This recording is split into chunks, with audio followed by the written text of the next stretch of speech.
Hey Marty, j'arrive de 2019 et le futur, c'est plutôt cool.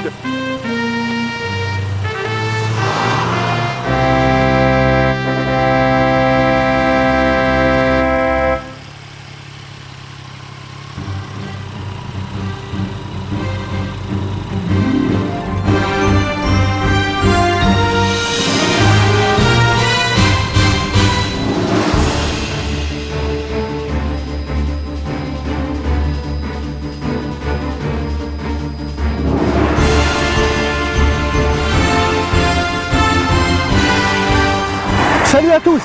Aujourd'hui, la question c'est, est-ce que Marty McFly en 1985 aurait créé le buzz s'il avait débarqué en 1955 au guidon de la Nikon GT plutôt que la DeLorean? Comme d'habitude, c'est pour moi le moment de vous dire, on like, on partage, on s'abonne si ce n'est pas déjà fait, on laisse les commentaires, c'est toujours très apprécié. Venez nous rejoindre, Facebook, Instagram, puis bien entendu, notre site web. En attendant de répondre à la question, parlons un petit peu de la moto.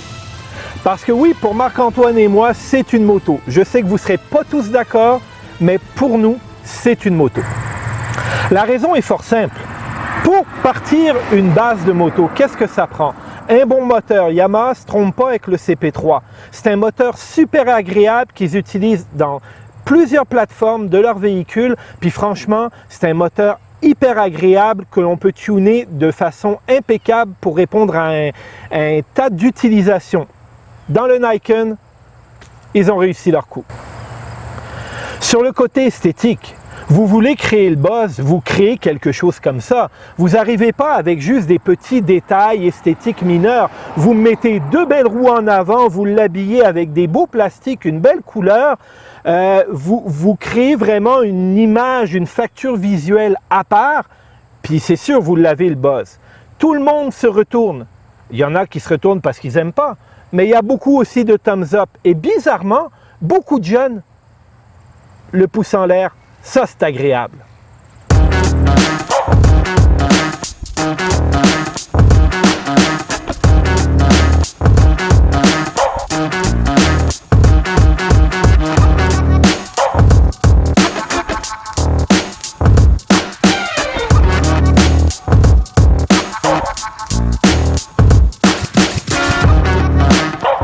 Alors aujourd'hui, on s'est confortablement installé ici, le long du canal de Chambly, qui mène vers la rivière Richelieu et où il y a des bateaux qui passent occasionnellement. Et surtout, beaucoup de motos sur la petite route qui est en arrière ici. Le ressenti de cette moto, bon, il y a un temps d'adaptation au début. C'est sûr et certain que le fait d'avoir deux roues en avant, ça change un peu la dynamique. Les coins de rue, c'est un petit peu plus touché, un petit peu plus tricky. Il faut avoir une attention un petit peu soutenue au début. Parce que si vous vous dites que la moto ne tombe pas parce qu'elle a trois roues au sol, vous pouvez avoir des petites surprises. À basse vitesse, elle penche, elle penche, elle penche, elle penche. Mais là, à un moment donné, vous n'allez plus assez vite pour l'inclinaison que vous avez. Et là, ça peut être un petit peu déstabilisant. Peut-être que Marc-Antoine vous en parlera un jour, je ne le sais pas. En attendant, c'est la première sensation que vous avez. L'autre côté, c'est qu'un coup que vous l'avez maîtrisé, c'est très agréable à rouler. Ça ne bouge pas beaucoup. Vous avez trois roues au sol, c'est très stable. Fait notable, c'est que les roues sont assez collées. Donc, vous n'avez pas l'effet que vous retrouvez sur d'autres véhicules, ce que moi j'appelle l'effet d'ornière. Quand vous avez un empattement assez large, vous êtes tout le temps dans les traces des autres, on va dire, des camions et des voitures qui passent toujours au même endroit. Avec elles, pas du tout. C'est d'une douceur de roulement, c'est très agréable. L'autre côté, c'est le moteur. Ben, comme je l'ai dit tantôt, il y a tout ce qu'il faut dans le moteur pour en faire une GT agréable.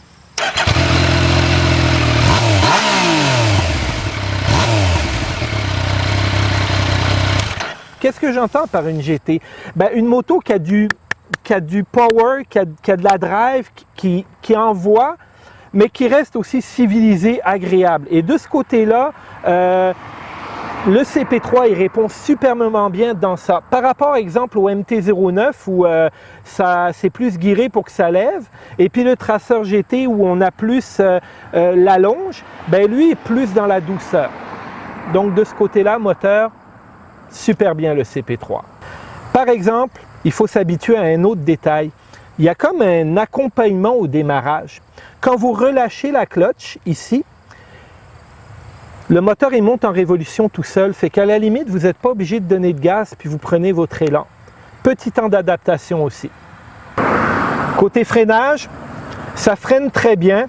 On a vu avec Marc-Antoine, parce qu'on va voir aussi ce qui se fait ailleurs, on a vu entre autres une revue par Fortnite qui dit que le Nikon prend un peu plus d'espace pour freiner. Possible.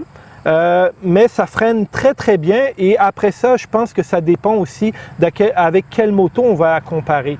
Parce qu'en termes de frein, il y a tout ce qu'il faut là-dessus pour être capable de vous ralentir et de vous arrêter en toute sécurité.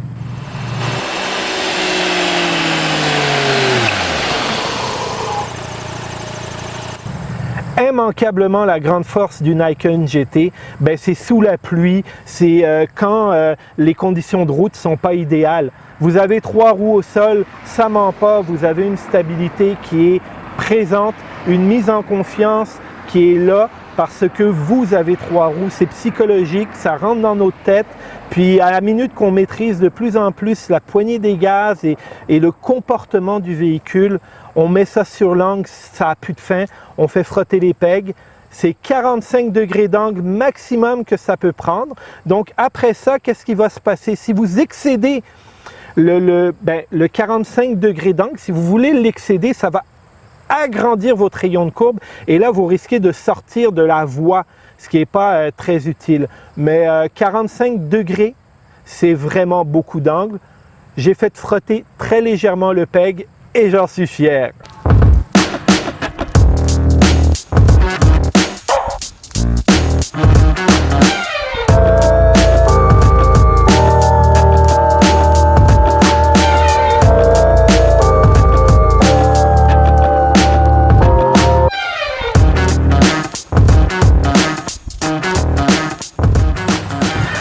L'appellation GT, c'est un ensemble pour moi.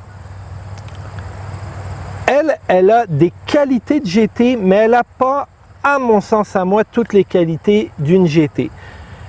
Il n'y a rien qui ne se remédie pas au niveau de la moto. On peut amener des correctifs sur une moto. Exemple, les valises qui sont ici, semi-rigides, très agréables, mais elles ne sont pas étanches. Je ne partirais pas en voyage avec ma copine assise en arrière avec mon linge, puis me retrouver à Bécomo avec mon linge tout mouillé, ça ne serait pas agréable. Donc une vraie GT, pour moi, devrait avoir des valises qui sont étanches. Semi-rigides, pas de trouble, mais étanches. L'espace passager en arrière. La selle, ici, est très petite, l'assise est très petite. Et pour une GT, mon plaisir, c'est de faire de la moto à 2 dessus. Et je pense que cette selle-là est un petit peu petite pour avoir une vraie appellation de GT parce que je ne pense pas que ma blonde soit super confortable assise en arrière. C'est pas que le banc n'est pas confortable, le banc est confortable, mais l'espace assis est très restreint. Et puis quand vous allez faire 800-900 km sur la moto, je pense que ça va devenir fatigant à un moment donné.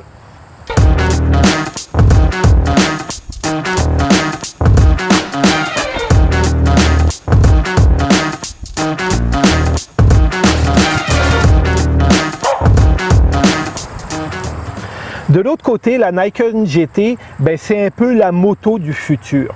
Et de ce côté-là, je pense que Yamaha est passé sur certains petits détails un petit peu à côté. Je m'explique. La moto, elle vaut 20 999. Elle n'a pas de comparable. Mettez-moi ça à 22, 23, 24 000. Le gars qui la veut, il va l'acheter. Mais mettez-moi un bel écran TFT, quelque chose, nouvelle génération, qu'on n'a pas vu. Ça serait cool. L'autre côté, le ride-by-wire, j'ai des câbles. Une moto qui se projette vers le futur. J'ai un câble d'embrayage, alors qu'on pourrait le mettre au liquide. Ça, c'est des petits détails. Les câbles, tous ces câbles qui passent ici en avant, je pense qu'on aurait pu faire mieux et ça aurait projeté la moto dans le futur. Donc, embrayage, ride-by-wire, ces petits câbles et cet écran TFT qui manque, selon moi, là, c'est vraiment là où on est passé à côté du côté d'Yamaha. Cependant, je dois avouer que l'écran qui est là, LCD, il est très facile à lire, il y a toutes les informations que vous avez besoin et vous pouvez paramétrer certains modes tout en roulant. Il y en a d'autres où il faut que vous soyez arrêté sur le côté de la route et ça pour la sécurité, c'est très correct. Au niveau du confort à bord, on est très bien assis, la selle est très confortable. Ici, le réservoir est un petit peu large, ce qui nous oblige à ouvrir un peu les jambes, mais la position des jambes alignée avec les hanches, c'est très bien. Au niveau du passager, ici, on est aussi assez bien assis avec les jambes bien pliées, pas trop pliées. Donc, excellent. Puis, au niveau du guidon, on est à une belle distance. On a vraiment la moto bien en main. Donc ça, c'est très agréable au niveau du confort. Tout le monde me parle de la largeur de cette moto, de la largeur de l'avant. Quand on est face à la moto, ça a l'air très impressionnant, mais quand on est assis dessus, sur mon Goldwing, j'ai pas mal plus de carénage, puis c'est pas mal plus gros en avant. Donc, un coup qu'on est assis sur la moto, on oublie tout cet avant qui a l'air massif. Et cet avant-là, il n'est pas massif pour rien.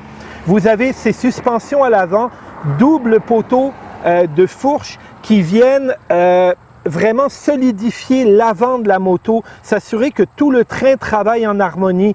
En passant, la suspension, c'est Kayaba dessus et c'est ajustable en avant, en arrière. Il n'y a pas de problème, vous pouvez mettre tous les réglages que vous voulez. Donc, un coup assis sur la moto, cet avant proéminent, on l'oublie. Bien sûr, je lui ai fait passer le test. Je l'ai emmené à une réunion de motocyclistes mercredi soir juste pour voir combien de temps ça prendrait pour que les gens me posent des questions sur le Niken. La réponse, c'est même pas une seconde. Je n'avais pas enlevé mon casque, je n'avais pas mis la moto sur la béquille. « Hey, c'est quoi? Ben voyons, c'est la première fois que j'en vois une. Est-ce que c'est le fun à rouler? Les deux roues, est-ce que ça te dérange? T'as-tu eu de la misère à l'apprivoiser? Attends, je vais la poser sur la béquille, on va en jaser, tu sais. » Alors, comme c'était toutes des amies, ça ne me dérangeait pas, mais oui, effectivement, ça a été instantané. Vous arrivez en quelque part, tout le monde s'approche de la moto et regarde ça. Ils rentrent la tête ici en dessous dans le trou, ils veulent savoir comment c'est fait, ils veulent qu'on leur en parle. Et pour ça, ben c'est pas compliqué, hein. Il y a des gens qui l'ont très bien expliqué, le principe de cette direction-là sur YouTube. Fait que je vous invite à fouiller. Nous-mêmes, on mettra peut-être un lien dans la description pour vous guider si vous voulez savoir un petit peu plus comment ça marche. Mais grosso modo, je leur ai dit, venez voir le vidéo, vous allez savoir si j'ai aimé ça. Mais oui, effectivement, j'ai aimé ça. Et puis, c'était vraiment plaisant. C'était ça que j'avais beaucoup de questions au niveau du plaisir de conduire. On a donné les réponses, on a fait le buzz, nous, ce mercredi soir-là. Et là, vous vous demandez, parce que j'ai toujours pas répondu à la question, est-ce que Marty, lui, en 1985, il aurait fait le buzz? Non. Ben, Internet n'existait pas en 1985, fait qu'il n'aurait pas fait le buzz, mais il aurait certainement fait parler de lui pareil. Pour moi, c'est tout aujourd'hui. J'espère que ça va vous avoir permis, cette revue du Niken, peut-être d'aborder cette moto-là pour ceux qui avaient un préjugé différemment. C'est pour moi, à mon sens et au sens de marque, une vraie moto et on a eu beaucoup de plaisir à faire l'essai. À Yamaha, ben, quelques petits correctifs pour la rendre encore plus futuriste et on va avoir vraiment quelque chose de solide. Comme d'habitude, c'est trop long, mais c'est pas grave. Je me la ferme. Je vous dis bye bye. Rejoignez-nous pour un prochain vidéo. Ciao, ciao.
Hey Marty, j'arrive de 1900.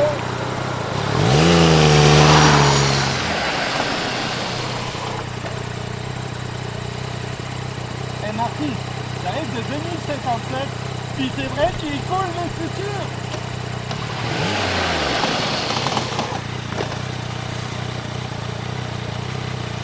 Hey Marty, j'arrive du futur, 2055, c'est vraiment top.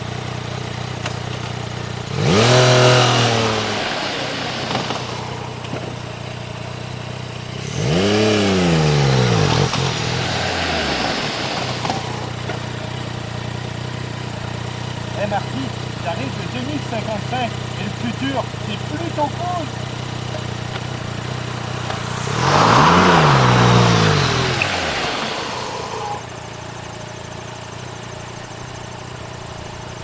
Hey Marty, hey Marty.